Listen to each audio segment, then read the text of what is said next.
بسم اللہ الرحمن الرحیم الحمد للہ رب العالمین والعاقبۃ للمتقین والصلاة والسلام علی اشرف الانبیاء والمرسلین محمد النبی الکریم وعلی آلہ وصحبہ اجمعین۔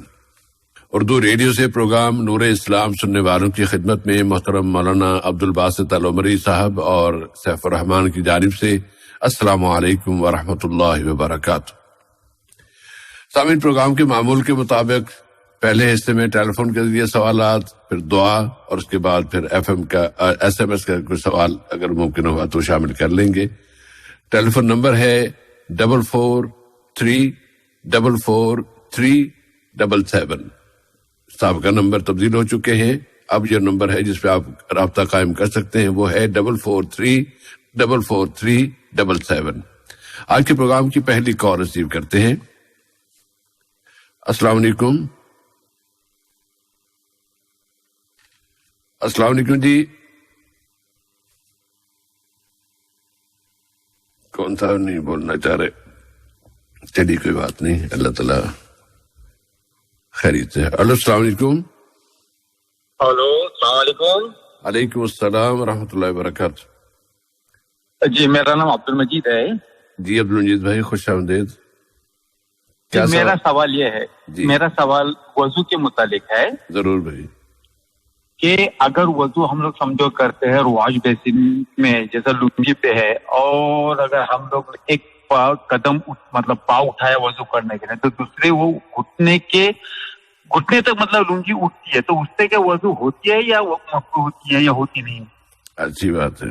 ایک بات، اور دوسرا ہے کہ اگر ہم لوگ وضو میں ہے سمجھو، اگر پینٹ لنگی میں پینٹ مطلب یہ کرنا یا شرٹ چینج کرنا، اگر شرٹ پہ اگر چینج کرتے ہم لوگ شرٹ جی تو اس سے وضو ٹوٹتی ہے، واپس کرنا پڑیں گے؟ یعنی آپ نے وضو کر لیا ہے، اس کے بعد آپ شرٹ چینج کر رہے ہیں؟ وضو کر لیا، سمجھا ٹی شرٹ پہ وضو کر لیا، مطلب باہر جانا ہے لیکن ٹی شرٹ نکل کے سمجھو شرٹ پہن لیا۔ اوکے، تو شرٹ پہننے سے وضو ٹوٹ جائے گا؟ یہ کس نے کہہ دیا آپ سے؟ نہیں، مطلب جیسے مطلب بدن کھلا ہو جاتا ہے نا، مطلب ٹی شرٹ نکالنے کے بعد میں جو دوسرا شرٹ پہنے تو مولانا اس میں تفصیل بتا دیں گے، لیکن آپ پریشان بالکل نہ ہوں۔ یہ یعنی جو کچھ خیالات آپ کے پاس آ رہے ہیں نا کہ ایسا ہو جاتا ہے ایسا ہو جاتا ہے، ان میں سے کسی کی بھی حقیقت نہیں ہے۔ مولانا اس کو جواب دے دیں گے بھائی مولانا۔ اور دوسرا سوال عبد المجید بھائی، نہیں بس انشاءاللہ بھی جواب آئے گا۔ بہت شکریہ آپ کا۔ کوئی بات۔ اگلی کال لیتے ہیں۔ السلام علیکم۔ جی وعلیکم السلام ورحمۃ اللہ وبرکاتہ۔ میری طرف سے آپ کو، مولانا صاحب کو اور سب کو سلام۔ امجد اقبال۔ تو میرا ایک ہی سوال ہے جی کہ یہ جو جمعے کے دن آذان ہوتی ہے تو اس میں قرآن پاک میں بھی ذکر ہے کہ جس وقت آذان ہو جائے تو مسجد کی طرف آ جاؤ اور دنیا کا کاروبار چھوڑ دو۔ تو یہ آذان جو ہے وہ جو خطبے سے پہلے ہوتی ہے وہ والی ہے یا جو پہلے آذان ہوتی ہے وہ والی ہے؟ دوسرا یہ ہے کہ بہت سارے جو لوگ ہوتے ہیں وہ خطبہ بھی ہو رہا ہوتا ہے تو کوئی سنت وغیرہ پڑھتا ہے تو 4 رکعتیں پڑھتے ہیں، تو اس کے بارے میں بتا دیا جائے تاکہ تھوڑی سی معلومات ہو جائے سب کو کہ خطبے کے دوران خطبہ ہی سننا چاہیے۔ اور آپ سوال کیجئے، فتویٰ نہ دیجئے، یہ فتویٰ صحیح نہیں ہے جو آپ دے رہے ہیں، تو فتویٰ نہ دیجئے، سوال کر لیجئے، انشاءاللہ جواب آ جائے گا۔ سوال یہ ہے بس اسی کے بارے میں تھوڑی سی معلومات چاہیے۔ ضرور بھائی، ضرور۔ شکریہ، خدا حافظ۔ بہت شکریہ بھائی آپ کا، فی امان اللہ۔ اگلی کال لیتے ہیں۔ السلام علیکم۔ السلام علیکم جی۔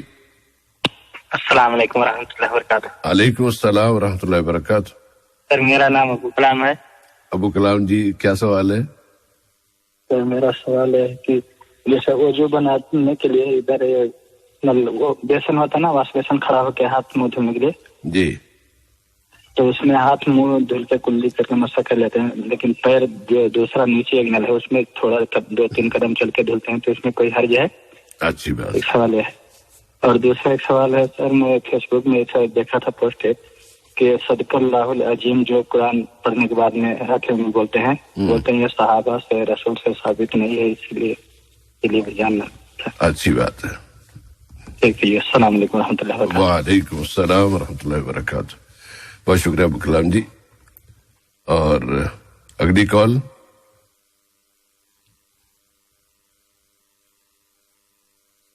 السلام علیکم. اگلی کال. السلام علیکم. وعلیکم السلام ورحمۃ اللہ وبرکاتہ. میرے طرف سے سب لوگوں کو بہت بہت سلام.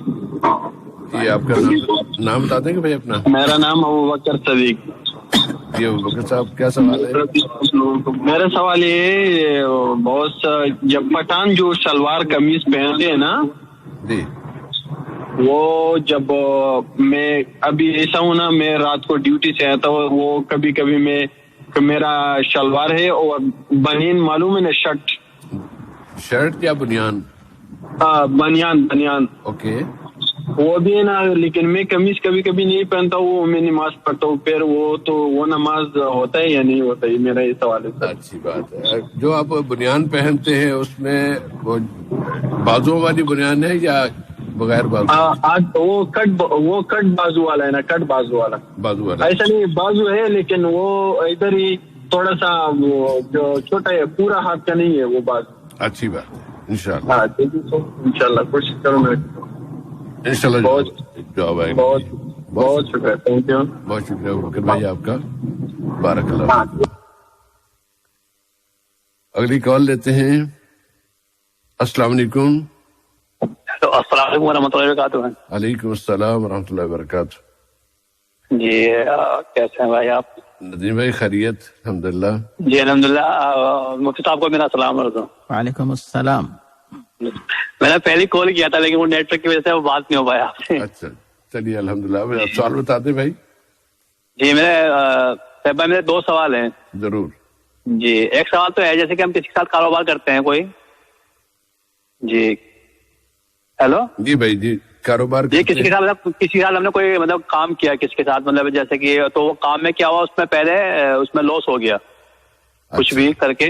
وہ آدمی جو تھا ساتھ میں کام کرتا, جب پروفٹ تھا تو صحیح تھا, پروفٹ آیا تو صحیح. اس کے بعد جب لاس ہو گیا نا, تو اس نے اس ٹائم پہ وہ بات ختم ہو گئی تھی. بولا اس کو پروفٹ چلا گیا تھا کافی, حصہ اس کا دے بھی دیا تھا, جو دینا تھا اس کا وہ بھی دے دیا تھا اس کو.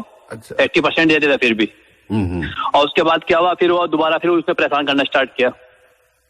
کیا مطالبہ کر کے یا کیا کہہ کے؟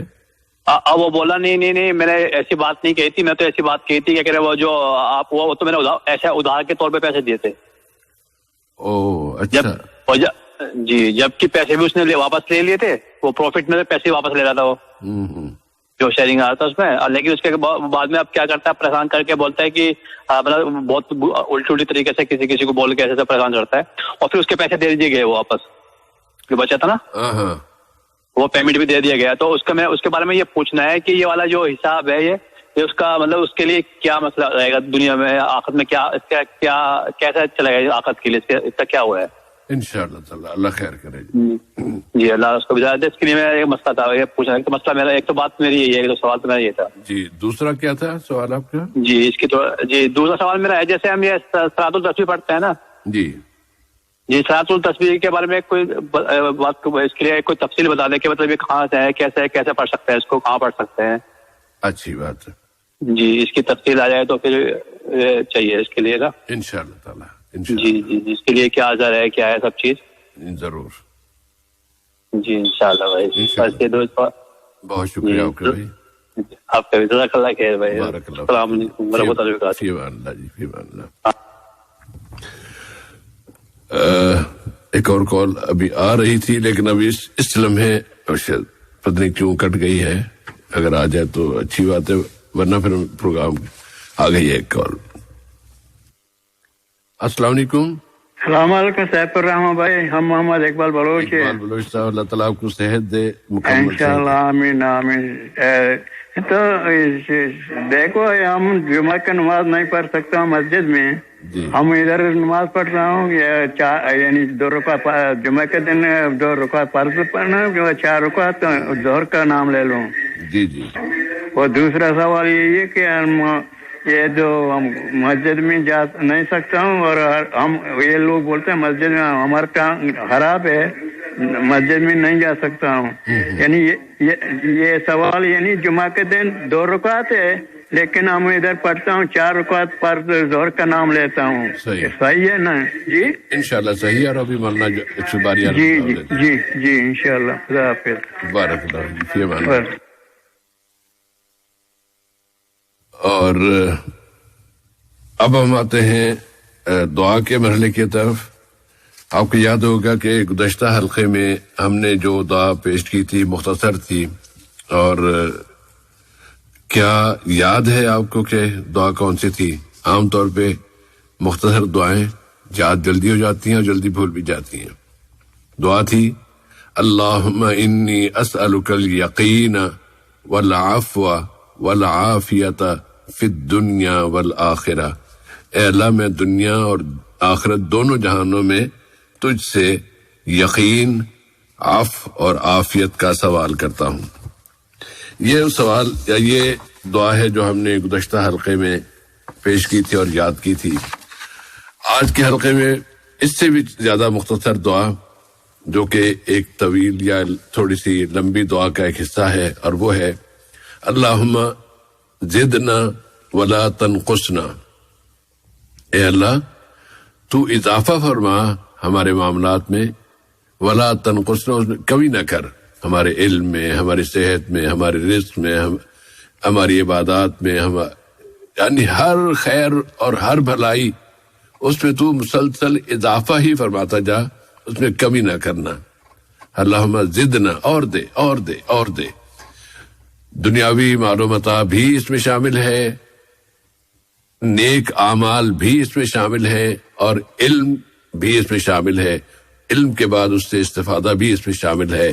ہر خیر و بھلائی اور ہر برکت ان 2 الفاظ میں شامل ہے کہ اللہ تو اضافہ فرما، کمی نہ کر. ورنہ اس میں کچھ ارشاد فرمانا چاہیں گے؟ السلام علیکم ورحمۃ اللہ وبرکاتہ.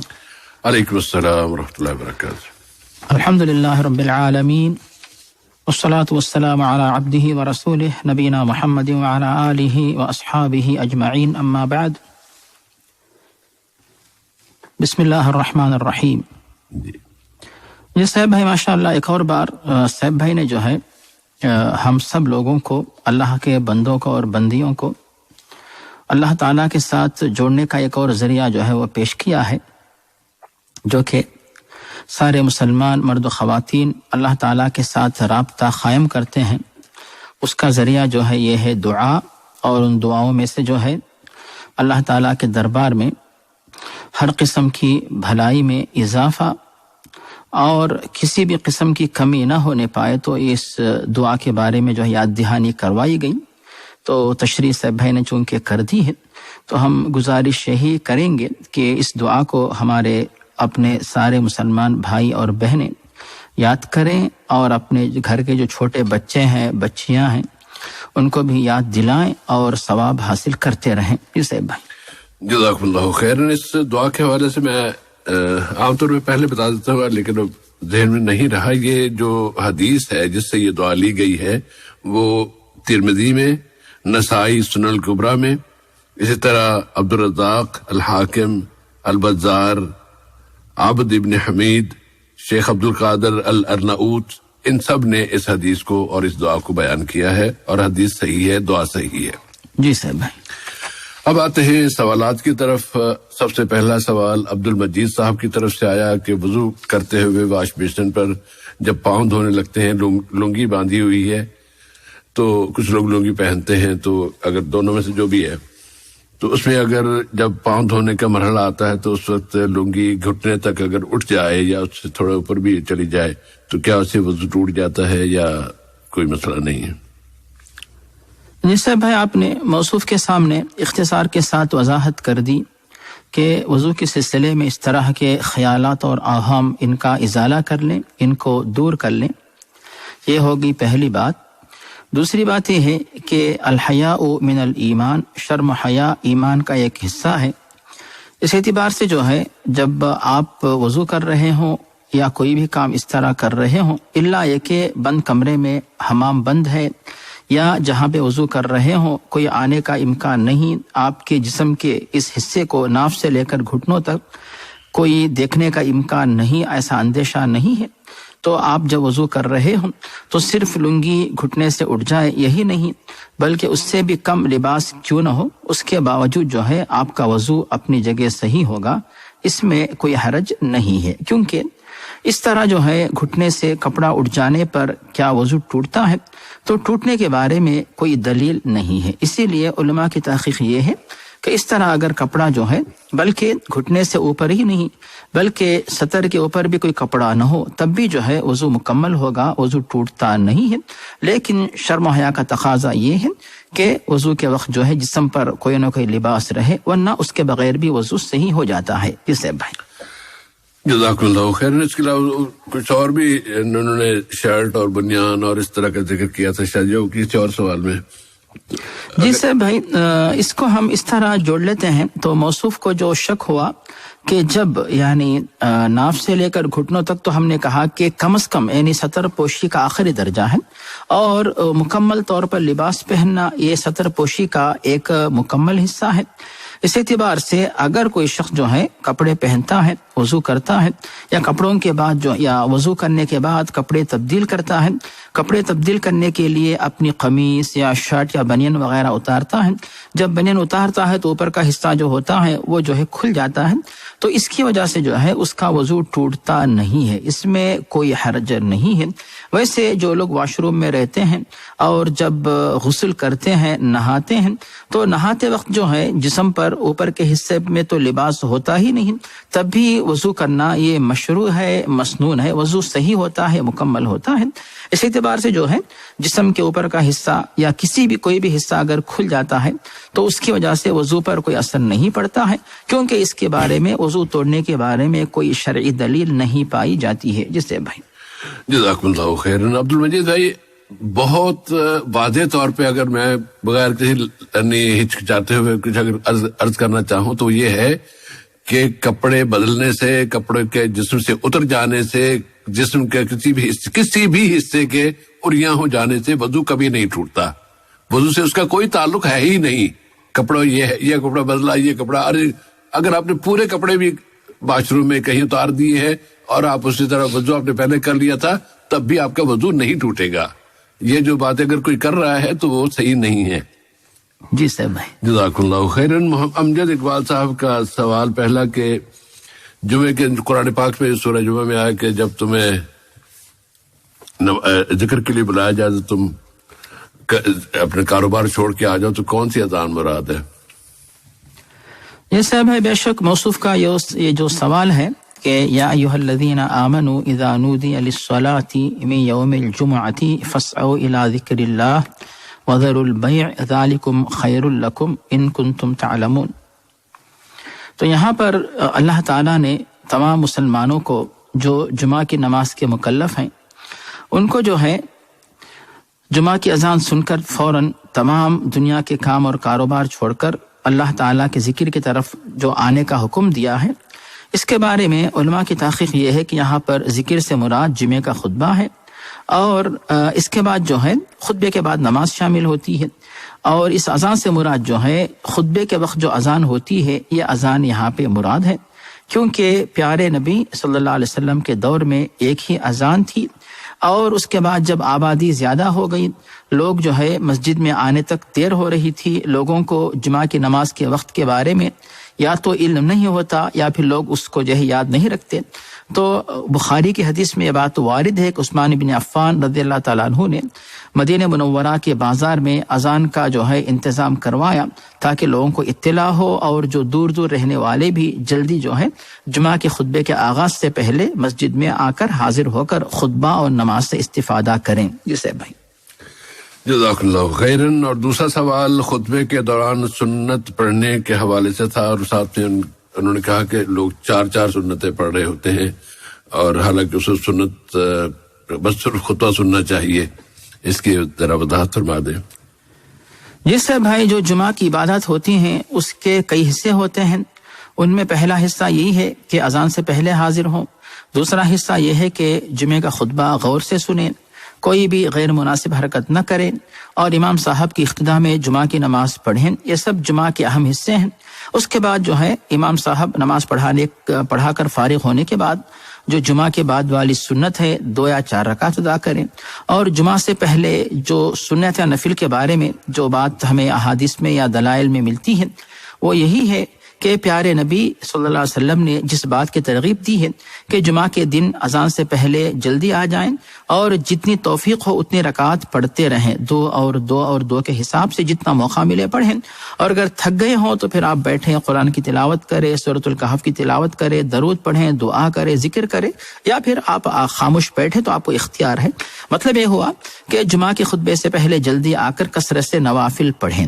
دوسری بات یہاں پہ یہ آتی ہے کہ اگر کوئی شخص اذان کے بعد داخل ہوا، خطیب صاحب نے خطبے کا آغاز کر دیا، ایسی صورت میں اگر کوئی شخص آ کر بیٹھتا ہے تو پھر یہ مسجد کے ساتھ بے ادبی اور گستاخی ہے.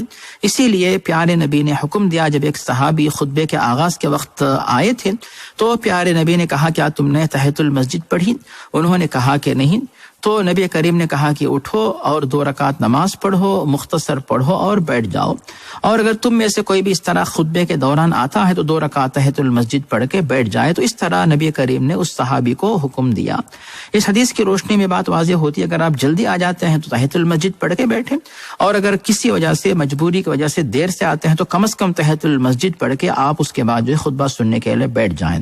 باقی جو ظہر والی سنتیں جو ہوتی ہیں اس کا ذکر چونکہ حدیث میں نہیں ملتا ہے، اسی لیے صرف جمعہ کی جو نوافل ان پہ اکتفا کریں. لیکن اگر کوئی شخص یہ سوچے کہ ہم جمعہ کے دن بھی ظہر کی طرح جو ہے سنتیں پڑھیں گے، اگر کوئی یہ سوچتا ہے جیسے بعض علماء کے اقوال ہیں، تو پھر ایسا شخص جو ہے خطبے کے دوران یہ کام نہ کریں، بلکہ نماز سے فارغ ہونے کے بعد خطبہ ہو جائیں اور جمعہ کی نماز امام صاحب کے پیچھے ہو جائیں. اس کے بعد جو ہے سنتیں وغیرہ جو ظہر سے پہلے کی سنتیں جو وہ سوچتا ہے کہ جمعہ کے دن بھی مجھے پڑھنا چاہیے، وہ اگر پڑھنا چاہتا ہے تو پڑھ لے، جیسا کہ بعض مسلکوں میں اس بات کا ذکر ہمیں ملتا ہے. جی صاحب بھائی جزاک اللہ خیرن. اور جو جس صحابی کا آپ نے ذکر فرمایا مولانا کہ وہ نماز کے دوران خطبے کے دوران نبی صلی اللہ علیہ وسلم نے ان سے کہا تھا کہ اگر تم نے سنتیں نہیں پڑھی تحیۃ المسجد کی تو اٹھو اور 2 مختصر رکعت پڑھ کے پھر بیٹھو. اس کے بارے میں جو حضرات خطبے کے دوران نماز یا نفل یا سنت پڑھنے کے قائل نہیں ہیں، ان کا کہنا یہ ہے کہ چونکہ ایک غریب بیچارے صحابی تھے تو نبی صلی اللہ علیہ وسلم نے ان سے اس طرح کھڑا کیا ان کے تاکہ دوسرے لوگ دیکھ لیں اور انہیں اندازہ ہو کہ یہ بیچارے غریب صحابی ہیں، ان کی مدد کر دی جائے. اس طرح کی تعویل کرتے ہیں وہ. اس میں کچھ آپ وضاحت فرمانا چاہیں گے کہ؟ جی صاحب بھائی، چونکہ آپ نے خود واضح کر دیا کہ اس واقعے کو بنیاد بنا کر یہ کہنا کہ پیارے نبی اس صحابی کو تحیۃ المسجد پڑھنے کی ترغیب نہیں دے رہے تھے، بلکہ صرف جو ہے ان کا لباس دیگر صحابہ کو بتانا چاہتے تھے کہ پھٹا لباس پہنے ہوئے ہیں، تاکہ دوسرے صحابہ ان کو دیکھ کر جو ہے ان کو ان کی مدد کرے یا ان کو صدقہ خیرات جو بھی دینا چاہے دیں. تو یہ غلط فہمی ہے، اور جیسے آپ نے کہا کہ تعویل جو ہے یہ غیر مناسب ہے. اس کی وجہ یہ ہے کہ پیارے نبی نے اس صحابی کو تو کہہ دیا، لیکن اس کے بعد آپ نے مزید وضاحت کی کہ اذا دخل احدکم المسجد والامام یخطب فلیرکع رکعتین قبل یجلس وليتجوز فیہما. اس صحابی سے تو نبی کریم نے کہا کہ تم اٹھ کر 2 رکعت پڑھو، اور ایک عمومی حکم نبی کریم نے دے دیا کہ جب تم میں سے کوئی شخص مسجد میں داخل ہوتا ہو اور امام صاحب خطبہ دے رہے ہوں تو وہ نہ بیٹھے یہاں تک کہ 2 رکعت نماز نہ پڑھ لے، لیکن اس 2 رکعت کو مختصر کرے. تو ایک عمومی حکم نبی کریم نے امت کو دے دیا. تو پھر یہ بات اس تعویل کے مقابلے میں جو ہے قابل قبول ہوتی ہے اور اس پر عمل کرنا چاہیے. جس سے بھائی جزاکم اللہ خیرن. ابو کلام صاحب کا سوال کہ وضو کرتے ہوئے واش بیسن میں وضو کر رہے ہیں اور پاؤں اوپر اٹھا کے انہیں دھونا ذرا مشکل ہے، تو کیا 2-4 قدم چل کے دوسری جگہ پہ جا کے پاؤں دھوئے جا سکتے ہیں؟ جی صاحب بھائی، جو وضو کے فرائض، ارکان اور جو مستحبات وغیرہ ہیں تو ان کے بارے میں علماء نے جب دلائل کو جمع کیا، ان دلائل کی روشنی میں یہ بات بھی پیش کی کہ وضو کے اندر جو ہے تسلسل ضروری ہے. اسے ہم عربی میں موالات کہتے ہیں کہ موالات یعنی تسلسل. انقطاع نہ ہو، یعنی ایسا نہ ہو کہ آپ وضو کر رہے ہوں، وضو کے بعد پھر ٹیلی فون پہ کسی کو جواب دے دیا، کہیں کچھ کھا لیا پی لیا، اس کے بعد پھر آپ وضو کنٹینیو کر رہے ہوں، تو آدھے کام پہلے پھر آدھے کام بعد میں، درمیان میں دوسرے کام ہو رہے ہوں، یعنی دیکھنے والوں کو ایسا لگے کہ آپ وضو نہیں کر رہے ہیں، تو اگر ایسا معاملہ ہے تو پھر وضو اثرنو مکمل کرنا پڑے گا۔ لیکن آپ نے وضو کے کچھ اعمال پہلے مکمل کیے ماشاءاللہ، اس کے بعد جو ہے پیر دھونے کی سہولت کے لیے آگے بڑھتے ہیں تھوڑا سا، تو یہ تسلسل کے خلاف نہیں، موالات کے خلاف نہیں ہے، اس لیے جو ہے اس طرح کرنے میں کوئی حرج نہیں۔ لیکن آپ اگر چاہیں تو جہاں پہ قدم آپ دھو رہے ہیں وہیں پہ آپ وضو مکمل شروع سے آخر تک کریں، کہ جیسے دونوں ہتھیلیاں دھونا اور کلی کرنا، ناک صاف کرنا، چہرہ دھونا، ہاتھوں کو دھو لینا اور سر اور کانوں کا مسح کرنا، یہ بھی اگر اسی مقام پہ کر سکتے ہو تو کر لیجئے، اور اگر نہیں آپ کو سہولت واش بیسن ہی میں جو ہے ابتدائی کام واش بیسن میں جو ہے وہ آسان ہوتے ہیں، پیر دھونا جو ہے وہ آگے چل کے آسان ہوتا ہے، تو 2-3 قدم چلنے کی وجہ سے تسلسل میں انقطاع نہیں آتا ہے، اسی لیے وہ وضو صحیح ہوگا، اس میں کوئی حرج نہیں ہے۔ جسے بھائی جزاک اللہ خیرن۔ ابو کلام بھائی کا دوسرا سوال کہ کسی صاحب کا کہنا ہے کہ قرآن پاک کی تلاوت کے آخر میں صدق اللہ العظیم کہنا یہ ثابت نہیں ہے، اس بارے میں کیا فرمائیے گا؟ جی صاحب بھائی، اس بارے میں بعض علماء اس بات کے قائل ہیں کہ چونکہ نبی کریم نے تلاوت کے بعد، صحابہ کرام نے تلاوت کے بعد یہ جملہ نہیں کہا صدق اللہ العظیم، اسی لیے ہم تلاوت مکمل کریں اور اس کے بعد خاموشی اختیار کریں، دوسرا کام جو بھی ہے کوئی اور چیز پڑھیں، کوئی اور بات کریں، تو اس طرح جو ہے تلاوت کو ختم کیا جا سکتا ہے۔ ایک تحقیق یہ ہے۔ دوسری طرف تحقیق یہ ہے کہ اللہ تعالیٰ کا کلام اور انسانوں کا کلام یا دوسری بات، ان میں تفریق کرنا ایک مقصد۔ دوسری بات یہاں پہ یہ ہے کہ اللہ تعالیٰ نے خود قرآن مجید میں بتا دیا، قل صدق اللہ، اے نبی آپ بتائیے کہ صدق اللہ، اللہ تعالیٰ نے سچ کہا، اور ومن اصدق من اللہ حدیثا ومن اصدق من اللہ قیلا، کہ اللہ تعالیٰ سے بڑھ کر بات کرنے میں، بات پیش کرنے میں سچا اور کون ہو سکتا ہے۔ ان تمام دلائل کی روشنی میں دیگر علماء کی تحقیق یہ ہے کہ قرآن کی تلاوت کے اختتام پر صدق اللہ العظیم اگر کہیں تاکہ سامنے والے کو پتہ چلے کہ آپ نے تلاوت مکمل کی ہے، یا پھر آپ کوئی اور بات کرنا چاہتے ہیں، تو اس میں کوئی حرج نہیں، اور ہمیں یعنی مجھے اسی بات پہ دوسرے قول پہ اطمینان ہے۔ جسے بھائی جزاک اللہ خیرن۔ ابو بکر صدیق صاحب کا سوال لباس سے متعلق، اور نماز میں بھی اگر وہ کہتے ہیں کہ قمیض اتار دے اور بنیان پہنی ہوئی ہے، بنیان میں ہاف بازو ہے، اور اس کے ساتھ وہ نماز پڑھنا چاہتے تو کیا پڑھ سکتے ہیں؟ اس صاحب اس کے بارے میں بتانا یہ ہے کہ نماز کے لیے ستر پوشی یہ نماز کی شرائط میں شامل ہے کہ ستر پوشی کے بغیر کوئی بھی بندہ نماز نہیں پڑھ سکتا، اور ستر پوشی کی آخری حد جو ہوتی ہے وہ ہے ناف سے لے کے گھٹنوں تک، اور اگر کسی کے پاس جو ہے ایک ہی کپڑا ہے تو وہ اس کے ذریعے جو ہے گھٹنوں، ناف سے لے کر گھٹنوں تک چھپائے گا، اور جب 2 کپڑے ہو جائیں ایسی صورت میں جو ایک کپڑا کم از کم اگر ہو، آپ تو ماشاءاللہ آج کل تو اس سے بڑھ کر طویل کپڑے ہوتے ہیں، تو دوسرا کپڑا جو ہوگا یعنی ناف سے گھٹنے تک ایک کپڑا استعمال کریں، دوسرا کپڑا جو ہے کندھوں کو چھپانے کے لیے استعمال کریں۔ اس معنی میں جو ہے موصوف کو چاہیے کہ جب نماز پڑھ رہے ہو تو نیچے تو لباس ہوتا ہی ہے ماشاءاللہ، شلوار ہے، ازار جو بھی ہے، تہبند جو موصوف جو پہنتے ہیں، اوپر کا جو لباس ہوتا ہے تو قمیص یا ٹاول جو بھی ہے، بنیان وغیرہ، اس سے جو ہے کندھوں کو چھپائیں، اور اگر موصوف کے پاس بالکل چھپانے کے لیے کوئی چیز نہیں ہے، آخری صورت اگر ہے تو پھر آپ جو ہے کٹ بنیان سے بھی آپ نماز پڑھیں، لیکن ماشاءاللہ آپ کے پاس فل بنیان ہے تو آپ فل بنیان استعمال کیجیے آپ، تاکہ جو ہے نماز کے وقت کندھے آپ کے چھپے رہیں، اور اگر آپ نماز پڑھنا چاہیں تو اب آپ فل بنیان جو ہے جو ہینڈز والے جو وہ استعمال کریں، پھر قمیص استعمال کریں، تو اس طرح جو ہے نماز کے لیے آپ اپنے کندھوں کو چھپا کر ان کو بھی ڈھانکتے ہوئے آپ نماز پڑھیے، کیونکہ ہمیں جو دلیل ملتی ہے وہ یہی ہے کہ نماز کے دوران جو ہے جس کے پاس لباس ہو اس کو چاہے کندھوں کو بھی چھپا کر وہ نماز ادا کرے۔ جس سے بھائی جزاک اللہ خیر۔ مانا یہ جو 2 اصطلاحیں آپ نے استعمال فرمائی ہیں کہ کٹ بنیان اور فل بنیان یا پورے بازو کی بنیان، تو کیا لباس، کس طرح کا لباس آپ کے ذہن میں ہے؟ کیونکہ اگر پوری بنیان سے مراد جو وہ ہاف کہہ رہے تھے ہمارے ابو بکر صاحب، وہ مراد ہے یا کوئی اور بیان جو سے جی صاحب بھائی، میرے ذہن میں یہ بات ہے کہ ایک بنین جو ہوتی ہے جو ٹی شرٹ کی طرح ہوتی ہے، جو کہ کوہنیوں سے اوپر تک آتی ہے، ایک بنین جس میں کندھے چھپ جاتے ہیں، کندھے سے بھی جو ہے تقریباً ایک آدھے بالش کے برابر جو ہے وہ یعنی ہاتھوں کو وہ چھپاتی ہے، یعنی کوہنیوں سے اوپر رہتی ہے. اور کٹ سے مراد وہ ہے جو ہے جس سے بغل وغیرہ نظر آتے، کندھے وغیرہ بالکل کھلے نظر آتے ہیں. تو یہ میرے ذہن میں بات ہے، کٹ بنین سے مراد یہ تھی کہ جس کی وجہ سے کندھے چونکہ نظر آتے ہیں اور نماز میں کندھے چھپانے کا حکم دیا. اور اگر کوئی بندہ اتنا بھی محتاج ہے کہ کندھے چھپانے کی بھی چادر نہیں، اس کے لیے کہا گیا کہ کندھے کھلے رہیں.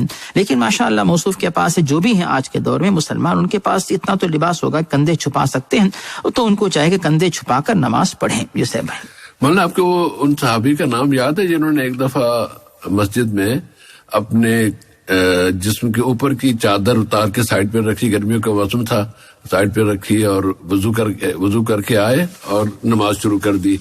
تو ایک صاحب نے کہا کہ آپ کے پاس چادر ہے بھی اور اس کے باوجود آپ نے اپنے کندھے اور اپنے جسم کا اوپر حصہ، سینہ، یہ سب اوپن رکھا ہوا ہے، پھر بھی آپ نماز پڑھ رہے ہیں. تو ان کو جواب تھا کہ تاکہ تم جیسے جاہلوں کو بتایا جا سکے کہ اس طرح بھی نماز ہو جاتی ہے. جی صاحب بھائی. تو یہ روایت یا یہ جو حدیث ہے یہ میں نے مولانا اسحاق صاحب سے سنی تھی ان کے ایک بیان میں، اس لیے مجھے وہ یاد آ گئی. اگلا سوال ہے ندیم خان صاحب کی طرف سے. وہ کسی کے ساتھ مل کے انہوں نے کاروبار کیا، جو سوال سے پتہ چل رہا ہے. جب تک کاروبار میں فائدہ ہو رہا تھا وہ ان کے ساتھ شریک تھے، جب نقصان ہوا تو نقصان میں شریک ہونے سے انکار کرتے انہوں نے کہا کہ جی میں بس کٹتا ہوں، الگ ہو گئے. اب جو رقم کاروبار میں لگائی ہوئی تھی وہ انہوں نے آہستہ آہستہ واپس لے لی. واپس لینے کے بعد جب پھر کاروبار ٹھیک شروع ہونا ہو گیا تو پھر وہ کرنے لگے میں نے تو یہ نہیں کہا تھا، میں تو ویسے ہی ادھار لے رہا تھا، اب میں آپ کے کاروبار میں شریک ہوں اور مجھے پورے اس دور کی مجھے پوری جو پروفٹ آپ کو ہوا ہے مجھے اس میں حصہ دیا جائے. اور اس طرح کی بات کر کے وہ پریشر ڈال رہے ہیں. تو اس پہ آپ ان کی کیا رہنمائی فرمائیں گے؟ یہ کیا کریں؟ صاحب بھائی، ندیم بھائی صاحب نے ایک اور بات بھی بتائی کہ جب جو دوسری پارٹی جو ہے فریق ثانی جو وہ صاحب نے جو ہے مزید مطالبہ کر کے حق نہ ہونے کے باوجود ناحق مطالبہ کیا اور پیسہ لے لیا. اب موصوف کے پاس اختیار ہے کہ اس کو اگر موصوف معاف کرتے ہیں تو پھر یعنی ہم نہیں کہتے کہ ہر تمام کے لوگ اس طرح معاف کر کے ظالم کو ظلم کا موقع دیں اور اپنے بال بچوں کا، بیوی بچوں کا حق جو ہے کسی اور کو مفت میں دے دیں. آپ اس طرح خود خسارے میں رہیں، دوسروں کو جو ہے ناجائز فائدہ پہنچائے. یہاں پر نبی کریم کی یہ بات ہمارے سامنے یاد آتی ہے، وہ یہ ہے کہ پیارے نبی فرماتے ہیں کہ میرے سامنے دو فریق آتے ہیں، یعنی دو میں سے ایک سچا ایک جھوٹا ہوگا. بے شک ایک ہی چیز کا مطالبہ دونوں جب کر رہے ہیں، ایک سچا ایک جھوٹا ہوگا. تو لعل احدکم لعل بعضکم ان یکون الحن من بعض، کہ ہو سکتا ہے کہ جو یعنی جھوٹا ہے وہ چرب زبان کا ہو، تیز زبان کا ہو، اور جو بیچارہ حق پرست ہے جس کے پاس جو حق والا ہے تو وہ جو ہے اس کو تیز زبانی نہیں آتی، وہ جو ہے زیادہ باتیں دلائل نہیں پیش کر سکتا. اگر میں غلطی سے جو ظالم ہے اس کو مظلوم کا حق دے دوں، جو جھوٹ بول رہا ہے، یعنی فیصلہ کرنے میں مجھ سے غلطی ہو جائے اور جو ہے ظالم اب ناجائز طریقے سے مظلوم سے حق لے لیتا ہے، یہ نہ سمجھنا کہ میرے فیصلے کی وجہ سے وہ مال جو ہے ظالم کے لیے حلال ہو گیا، بلکہ میں اس کو جو ہے آگ کا ٹکڑا دے رہا ہوں. جو ظلم کرنے والا ناحق طریقے سے اگر کسی اور کا حق لے لے اور یہ سوچے کہ چونکہ قاضی نے یہ فیصلہ جو کر دیا ہے تو پھر یہ میرے لیے حلال ہو گیا، تو قاضی کا فیصلہ اس کے لیے حلال نہیں ہوتا، بلکہ حقیقت میں کیا اس کا حق ہے کہ نہیں. اگر حق ہے تو پھر ان کے لیے وہ حلال ہے، حق نہیں ہے ان کے لیے حلال نہیں ہے. اب ندیم صاحب نے دیا نہیں دیا، اگر آپ اس کے ظلم سے، اس کی اذیت سے، اس کے شر سے بچنے کے لیے آپ مقابلہ کر سکتے ہیں دلائل اور گواہ اور نرمی سے، پیار سے، یا پھر عدالت کے ذریعے سمجھانا چاہتے سمجھا دیجیے. اور اگر ان کے شر سے بچنے کے لیے کچھ دے کر آپ چھٹکارا پانا چاہتے آپ کو اختیار ہے. لیکن صرف آپ کی نرمی کی وجہ سے کوئی چیز ان کو آپ کی طرف سے چلی جاتی ہے، اس کا مطلب یہ نہیں ہوا کہ وہ چیز اس کے لیے حلال ہوگی، بلکہ وہ چیز ان کے لیے حرام ہی رہے گی. قیامت کے دن کا جو محاسبہ ہوگا اس صاحب کا، جب تک آپ معاف نہیں کریں گے تو پھر اس صاحب کو جو ہے قیامت کے دن معافی نہیں ہوگی، الا یہ کہ ان کی نیکیاں آپ کو دی جائیں، آپ کے اگر گناہ ہو تو نعوذ باللہ تو ان کے سر پہ ڈالے جائیں، تو تب یہ فیصلہ تصفیہ قیامت کے دن ہو سکتا ہے. الا یہ کہ اگر آپ ان کو درگزر کر دیتے ہیں تو ہو سکتا ہے اللہ تعالیٰ مزید نیکیوں سے نوازے. لیکن ہم یہ کہتے ہیں کہ اس طرح طرح کے جو ظالم ہوتے ہیں تو ظالموں کے ساتھ اس طرح آپ درگزر کرتے رہیں گے تو پھر معاشرے میں ظالم ہی سوچیں گے کہ سامنے والا چونکہ درگزر کر رہا ہے ہم ان لوگوں کا غلط فائدہ اٹھائیں. ایسا موقع ظالموں کو نہ دیا جائے تاکہ مظلوم محروم نہ ہو جائے, مظلومین کی جو فیملیز ہیں وہ بھی جو ہے محروم نہ ہو جائیں. جی صاحب بھائی. جزاکم اللہ خیرن. اور یہاں ہم سامعین سے یہ عرض کرنا چاہیں گے کہ 2 سوال مزید ہیں, اس کے بعد ہم مزید کال لے سکتے ہیں. جب جواب مکمل ہو رہا ہو تو اس وقت اگر آپ رابطہ قائم فرمائیں گے تو ہم انشاءاللہ کال لے لیں گے, لیکن پروگرام کے جواب کے دوران کوئی بھی کال اگر آ بھی رہی ہوگی تو ہم ریسیو نہیں کرتے. تو یہ درخیال رکھتے ہوئے اگر آپ کوئی کال سوال پوچھنا چاہیں تو ٹیلی فون نمبر ہے 443-443-77. اس پہ آپ رابطہ قائم کر سکتے ہیں لیکن جواب کی تکمیل کے بعد. اور سوال ہے ندیم خان صاحب کا صلاۃ التسبیح کے حوالے سے کہ اس کا اجر کیا ہے, اس کا طریقہ کیا ہے, اس کی تفصیلات کہہ رہے ہیں, ذرا بتا دیجیے.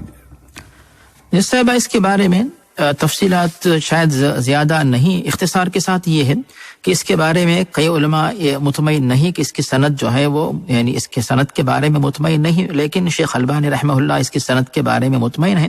ایک بات تو یہ ہو گئی. اور دوسری بات یہاں پہ یہ ہے کہ ابو داؤد میں حضرت عباس کی طرف سے اس کی روایت پیش کی جاتی ہے. اور تیسری بات یہاں پہ یہ ہے کہ وقت اس کے لیے متعین نہیں, بلکہ آپ جو ہے کوئی بھی ممنوع وقت جو ہے اسے چھوڑ کر کبھی بھی یہ پڑھ سکتے ہیں. اور اس کے بارے میں طریقہ یہی ہے کہ آپ جتنے بھی ارکان نماز کے ادا کرتے ہیں, قیام ہو, رکوع ہو, سجود ہو, تو قیام کے اندر آپ سورۃ الفاتحہ پڑھ کر جو بھی سورت پڑھیں گے اس کے بعد سبحان اللہ والحمد للہ ولا الہ الا اللہ واللہ اکبر, اس طرح جو ہے قیام میں 15 بار اور رکوع میں 10 بار اور رکوع سے اٹھ کر جو ہے جو ربنا ولک الحمد کے بعد 10 بار, اس کے بعد سجدے میں سجدے کی تسبیح ہے تو تسبیح کے بعد پھر جو ہے 10 بار, اس طرح جو ہے یعنی ہر ایک رکن کے اندر جو دعا ہوتی ہے تسبیح اس کے بعد 10 بار سوائے قیام کے. جس طرح ہر ایک رکعت کے اندر 75 دفعہ یہ تسبیح وہ بنتی ہے اور 4 رکعت میں جو ہے 300 دفعہ بنتی, جس کے بارے میں بتایا گیا ہے کہ اس کی وجہ سے چھوٹے بڑے چھپے ہوئے یا ظاہر جتنے بھی گناہ ان کی بخشش ہو جاتی ہے. جس سے بھائی جزاکم اللہ خیرن. گزشتہ حلقے میں یا اس سے پہلے والے حلقے میں ایک سوال یہ بھی آیا تھا صلاۃ التسبیح کے حوالے سے ہی کہ اس کی جو ترتیب ہے تسبیحات پڑھنے کی اس کی تفصیل اصل میں اس کی وجہ کیا تھی, وہ تھوڑی سی اگر سامعین کے ذہن میں رہے کہ یہ سوال اس طرح کیوں پوچھا گیا کہ آپ اس کی تسبیح کی ترتیب بتا دیں. صورتحال صرف تسبیح کی ترتیب نہیں ہے بلکہ اس کے پیچھے ایک اور مسئلہ ہے, اور وہ مسئلہ یہ ہے کہ جب آپ صلاۃ التسبیح اگر آپ پڑھ رہے ہیں اور صلاۃ التسبیح میں ایک رکعت کے دوسرے سجدے کے بعد جب آپ دوسری رکعت کے لیے اٹھیں گے تو اس کے اٹھنے سے پہلے آپ بیٹھ کے ہی 10 مرتبہ آپ کو یہ تسبیح پڑھنا ہوگی. 10 مرتبہ وہ مکمل کرنے کے بعد پھر آپ دوسری رکعت کے لیے اٹھیں گے. مسنون طریقہ جو اس روایت میں آیا ہے وہ یہی ہے, لیکن چونکہ ایک مسلک میں دوسرے سجدے کے بعد دوسری رکعت کے لیے اٹھنے سے پہلے بیٹھنے کی گنجائش نہیں ہے, وہ یہ کہتے ہیں اس کی توجیہ بیان کرتے ہیں, حدیث کو نہیں مانتے یا حدیث کو مانتے تو ہیں لیکن وہ کہتے ہیں کہ نہیں وہ نبی صلی اللہ علیہ وسلم چونکہ بہت بوڑھے ہو گئے تھے, کمزور ہو گئے تھے, اس لیے وہ بیٹھتے تھے, تو اس تعویل کی وجہ سے وہ اس حدیث کو انکار کرتے. اچھا اب وہ اس کا تو انکار کر کے وہ نہیں بیٹھتے, دوسری رکعت کے لیے فوراً کھڑے ہو جاتے ہیں. لیکن جب یہ صلاۃ التسبیح کا مسئلہ آ گیا تو یہاں دوسرے سجدے کے بعد جب وہ مزید ان کو 10 مرتبہ پڑھنے کا بیٹھنا پڑا تو اس پہ وہ کہتے ہیں اچھا یہ تو پھر اس کے ساتھ مشابہت ہو جائے گی, ہم تو اس کے قائل نہیں ہے کہ دوسرے سجدے کے بعد اٹھ کے بیٹھے. اب اس مسئلے کا انہوں نے حل کیا نکالا, اس کا حل یہ نکالا کہ رکعت کے دوران جب قیام کر رہے ہوں اس میں ہی پہلے جب ثنا پڑھ لیں, سورہ فاتحہ پڑھنے سے پہلے 15 مرتبہ یہ تسبیح پڑھ لیں اور سورہ فاتحہ پڑھ کے پھر سورت پڑھ کے اس کے بعد پھر 10 مرتبہ اس کے بعد پڑھیں گے, تو وہ حصہ وہاں سے اٹھا کے انہوں نے یہاں منتقل کر دیا تاکہ ان کا وہ مسئلہ حل ہو جو کہ انہوں نے ایک حدیث کو ریفیوز کرتے ہوئے بنایا ہوا ہے. تو اس مسئلے کو اس لیے وہ لوگ پریشان رہتے کہ آپ کے ہاں اس کی ترتیب اس طرح بتاتے ہیں اور ہم نے تو یہ پڑھا ہے کہ سورہ فاتحہ سے پہلے بھی اتنی مرتبہ پڑھنی ہے اور سورہ فاتحہ کے اتنی دیر بعد پڑھنی ہے. اس کی اب بیک گراؤنڈ اس کا جو آپ کو بتا دیا ہے, اگر آپ اس سے مطمئن ہو تو حقیقت یہی ہے کہ, اور اس کی تفصیلات اگر آپ ویب سائٹ پہ جائیں نا